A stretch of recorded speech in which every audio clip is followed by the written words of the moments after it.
drive over thinking about this man here, and films that I mean, all of the ones that we see behind, whether they're percentages of 62 or 53.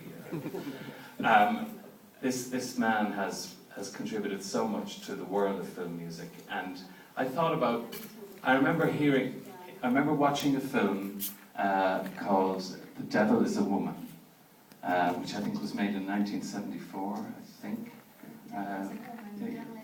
Glenda Jackson. Glenda Jackson. Yeah. Glenda Jackson. Damiani's film. Yeah. And there was... Sorriso del grande tentatore. That's the title. Okay, the Italian title is this one. Okay. And I just remember hearing the score and thinking, oh my gosh, the choral work was absolutely wonderful. And of course I looked it up, and there he was yet again, bringing that wonderful thing that Ennio Morricone always does to a score, which is surprise. It always takes your breath away. It always takes you to some place that you haven't been. And as I was driving up this morning, the guy who was driving with me said to me, well, what about film music? He said, what is the process? And it made me think about the whole process of film music and how it works, and the relationship that we've heard so eloquently displayed here today between the director and the composer.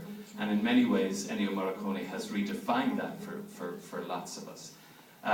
But I said to him that I felt that the composer for film created something which was separate to the film. If he was successful, he created something which was separate to the film, which supported the film, which in many ways was another character within the film.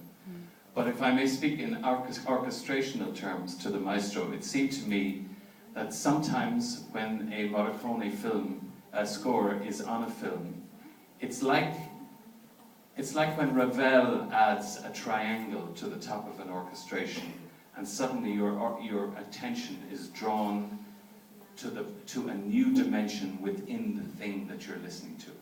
Just something that opens out your perception. And I think Ennio Morricone, more than any composer I know, has done that. He has suddenly, just through the most extraordinary and surprising choices of instrumentation or orchestration or whatever it is, he has opened up our perception of the film that we're looking at in a way that many composers have not done. And in an era when we see more and more music thrown onto films by existing music, by rock stars and all of that, the unique position that the composer has, and we heard him speak today about, he sees it as being both as composer and as orchestrator. And everything that is done is uniquely and specially made for that film. That is something that the maestro here has done throughout his career. And therefore, for me, as a composer in Ireland, it is a special honour to present him with the Volta Award today, and thank him for being here. Thank you.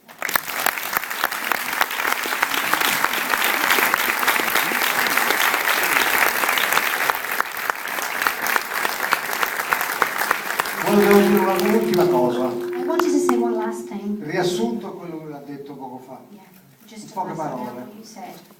La musica è per il pubblico, dovrebbe essere così. Music should be for the audience, is for the audience. A percepire quello che non si dice e quello che non si vede. To perceive what you can't see and what you can't hear.